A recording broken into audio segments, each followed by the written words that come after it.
말씀은 마가복음 9장 9절부터 13절을 보겠습니다. 마가복음 9장 9절에서 13절 함께 저와 소리 맞춰서 합독합니다. 시작. 그들이 산에서 내려올 때에 예수께서 경고하시되 인자가 죽은 자 가운데서 살아날 때까지는 본 것을 아무에게도 이르지 말라 하시니 그들이 이 말씀을 마음에 두며 서로 문의하되 죽은 자 가운데서 살아나는 것이 무엇일까 하고 이에 예수께 묻자와 이르되 어찌하여 서기관들이 엘리야가 먼저 와야 하리까 하나이까. 이르시되 엘리야가 과연 먼저 와서 모든 것을 회복하거니와 어찌 인자에 대하여 기록하기를 많은 고난을 받고 멸시를 당하리라 하였나이까. 그러나 내가 너희에게 이르노니 엘리야가 왔으되 기록된 바와 같이 사람들이 함부로 대우하였느니라 하시니라. 아멘. 네. 자, 어저께 예수님께서 이 변화산이라고 부르는 곳에서 정말 눈부신 광채가 나고 예수님이 입으신 옷이 세상에서 본 것이 없는 흰 하얀 정말 뭐라고 표현할 수 없는 그런 광채나는 옷으로 변화되는 모습을 보고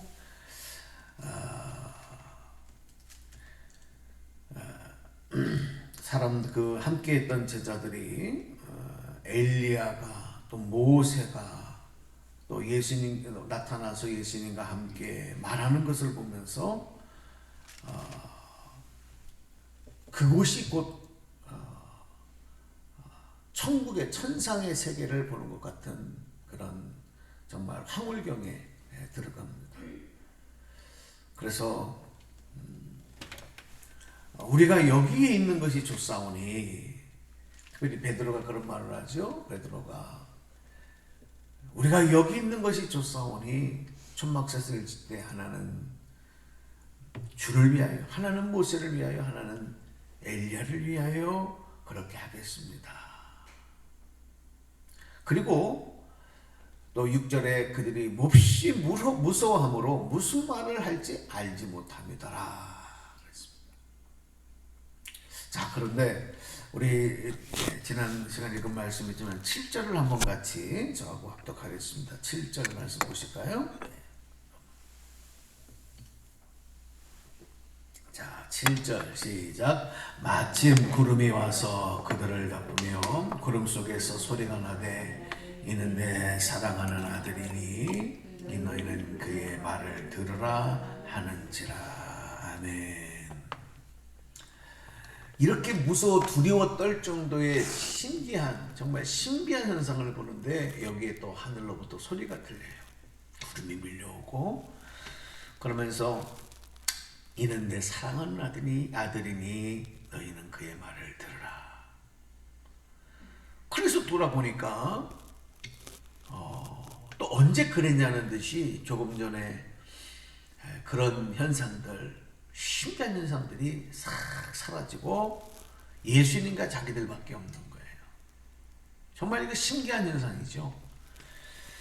어쩌면 우리가 신앙생활 하면서 이런 현상, 좀 이런 걸 보고 싶을 때도 있고 또 기대할 때도 있고 그럴 때가 있습니다. 이런 일을 보고 이런 상황에 내가 처하고 또 이런 소리를 들으면 더 믿음이 확고해지고 그리고 흔들리지 않는 그런 강한 믿음을 가지고 정말 능력 있는 신앙생활을 할 것 같다는 생각도 들어요. 어저께도 말씀을 드렸지만 우리 신앙생활은 어떤 이런 산 위에서 펼쳐지는 것 같은 신비하고도 또 마치 하늘에서 벌어지는 일과 같은 일들이 벌어지고 있고 또 그러나 막상 우리의 삶은, 우리의 모습은 산 아래에 있는 이스라엘 백성들처럼 그렇게 살 때가 많이 있다는 거예요. 자, 근데 오늘 우리가 주목할 거는 예수님께서 그런 변화산에 계속 제자들과 머무신 것이 아니고 9절에 보니까 그들을 데리고 산에서 내려오십니다. 우리 9절 말씀도 한번 더 읽어봐요. 9절 시작. 그들이 산에서 내려올 때에 예수께서 경고하시되 인자가 죽은 자 가운데서 살아날 때까지는 본 것을 아무에게도 이르지 말라 하시니. 아멘.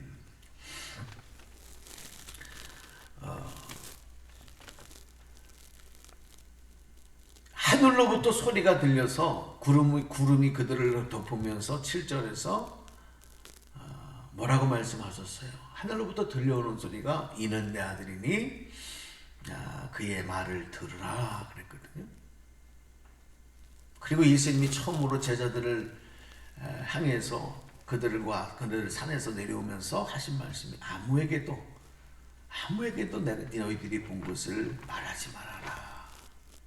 내가 다시 부활할 때까지 아무것도 말하지 말아라. 그렇게 얘기하셨는데,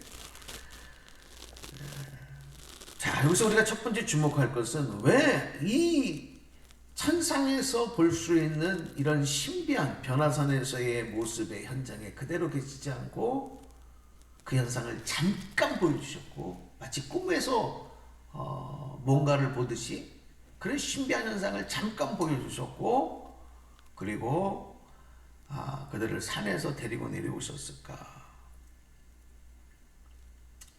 여러분, 그들이 내려온 세상은 또 어제도 그제도 살았던 것처럼 눈물도 한숨도 갈등도 의심도 연약함이 있는 바로 그 세상이에요. 또 당시에는 주변을 돌아다보면 아파하고 울고 있는 형제들도 많이 있었어요. 고통스러워하는, 고난을 당하는 이들도 많이 있었어요. 또 예수님도 앞으로 온 인류를 위해서 십자가의 고난 가운데 그 고난의 길을 걸어가셔야 될 예수님이에요.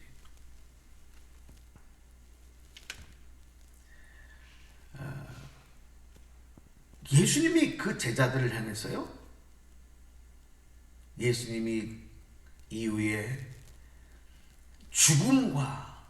죽으심과 그리고 다시 살아나실 그 내용도 비춰주시는 거예요. 자, 오늘 우리가 이런 상황 속에서 어디에 머물고 어디에서 주님의 소리에 귀를 경청해야 되느냐? 앞에서 말씀드렸지만 우리는 다 하늘 위에서 이 신비한 세계와 신비한 소리와 그리고 마치 꿈꾸듯 그 하나님의 영광에 늘 머물기를 원하지만 막상 다시 돌아보면 우리의 삶의 현장은 또 고통과 한숨과 어려움과 산적한 문제가 있는 세상의 현장이에요. 우리 그런 거 경험하잖아요. 주일날 은혜를 흠뻑 받고 말씀의 은혜를 흠뻑 받고 그래, 또 은혜 가운데 말씀 가운데 살아가자. 그리고 다시 재무장하고 다시 삶의 현장으로 나가면 어떤 때는 언제 그랬냐는 듯이 마치 구름이 걷히듯 안개가 걷히듯 은혜의 구름이 싹 사라지고 또 막막하고 안타깝고 눈물 흘리고 한숨 짓고 갈등해야 되는 세상 현실 속에서 은혜를 다 망각할 때가 많아요.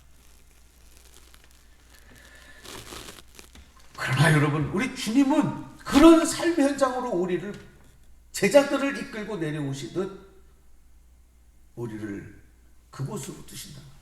그곳에 두신다는 거예요.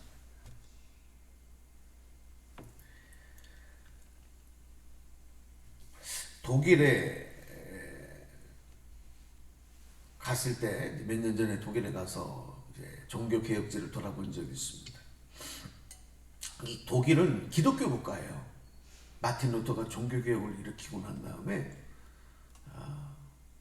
온 국민이 11조 세금을 냅니다. 11조를 교회에 내는 게 아니라 나라 세금으로 고지서가 와요.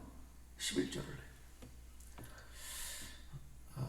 그리고 교회가 그리고 목회자들이 나라에서 공무원처럼 다 삶을 보장해줘요. 그러니까 우리처럼 교회 와라 마라 그런 얘기 안 해요. 한 명이 오든 10명이 오든 걱정하지 않습니다. 왜냐하면 나라가 다 교회의 모든 것, 목회자들의 모든 것 다 책임져 주니까. 국민들이 11조를 세금으로 내니까. 그래서 독일에 가면 아주 유명한 교회들, 화려한 교회들, 역사와 전통이 깊은 교회들이 많은데 주일날 가서 보면 머리가 하얀 노인들 한 10명, 20명, 그 수백 명이 들어가는 교회에 그분들만 앉아서 오르간에 맞춰서 찬송을 하고 예배를 드려요. 우리 한국 기독교인들이 가서 보면 교회가 다 죽은 것처럼. 야, 이게 뭐냐? 우리도 저렇게 되는 거 아니냐? 막 걱정이 밀려올 정도. 우리는 어때요? 주일날 얼마나 많은 성도들이 교회에 몰려가는지. 큰 교회들 보면 정말 저도 대형 교회에서 부목사 할 때 보면 성도들이 교회에 올 때 보면 구름대처럼 몰려오고 끝나고 나가면 정말 구름대처럼 몰려가. 그런 걸 볼 때는 정말 이건 말도 안 되는 거예요. 자, 그런데 우리가 조금 더 깊게 들어가 보면 어떤 교회가 어떤 성도들이 살아있는 것이고 죽어있는 것이냐. 겉으로만 보면 분명히 우리가 보는 게 맞아요. 미래에 희망이 없어 보이고. 그런데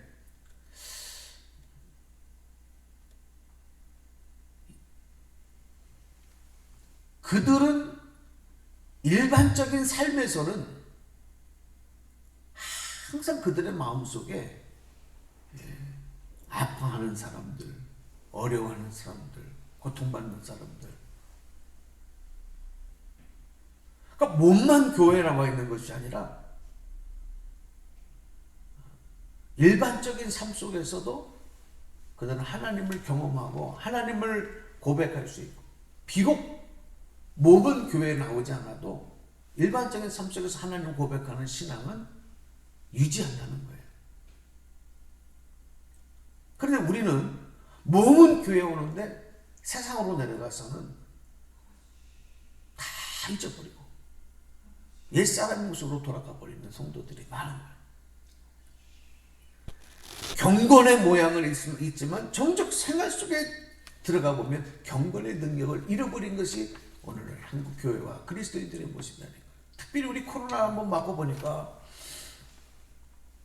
그냥 낙엽 떨어지시 우수수수수 믿음이 떨어지는 분들, 그냥 교회 안 나와도 아무렇지도 않은 분들,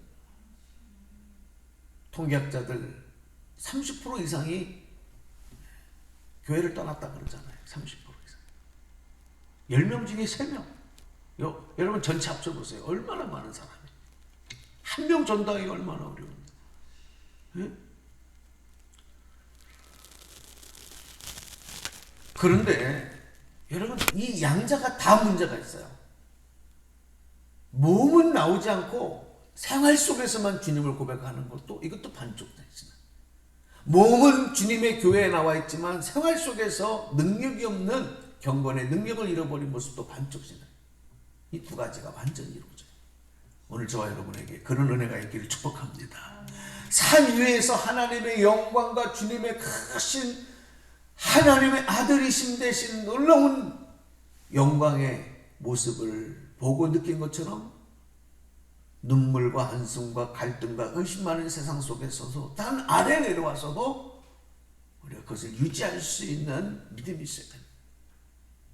제자들은 산 위에서는 그 영광의 흠뻑지에서 우리가 여기서 초막셋을 짓겠습니다. 내려가기 싫습니다. 영원히 여기에 거주하고 싶습니다. 이렇게 고백했던 제자. 그러나 산 아래 내려와서는 예수님의 말씀 듣고 뭐라고 얘기를 해요? 10절에서 죽은 자 가운데서 살아난다는 게 무엇냐?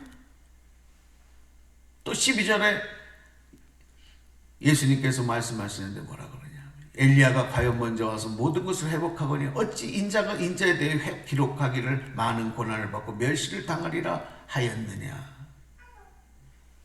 제자들은요, 예수님이 고난당하고 죽으실 것에 대해서 믿지 못해, 이해하지도 못해.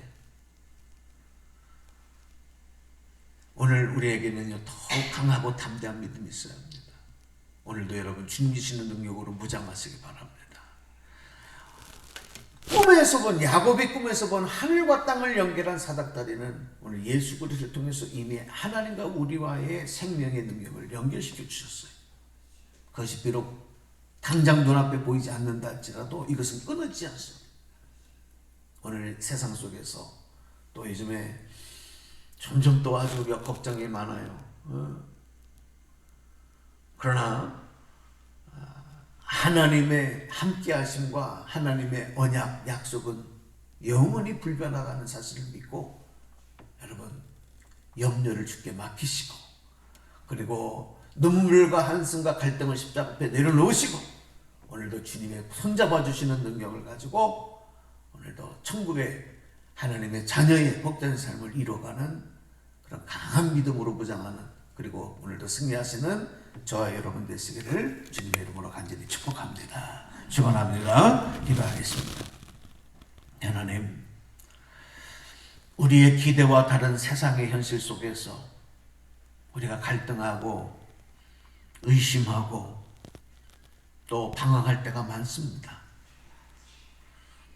날마다 베드로의 고백처럼 우리가 기대하고 원했던 그런 삶 속에 초막을 짚고 머물기를 원하지만 돌아보면 또다시 이해할 수 없는 세상 현실 속에서 힘들어하는 저희들의 모습을 봅니다.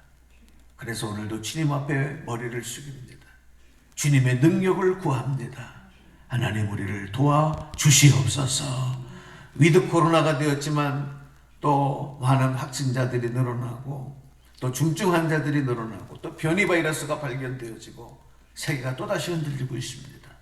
하나님, 우리 사랑하는 교우들, 사랑하는 가족들, 아버지 건강을 지켜주시기를 원하며 이 악한 바이러스 장난에 넘어지지 아니하고 더 강하고 능력 있는 영적, 육적 건강으로 붙잡아 주시옵소서.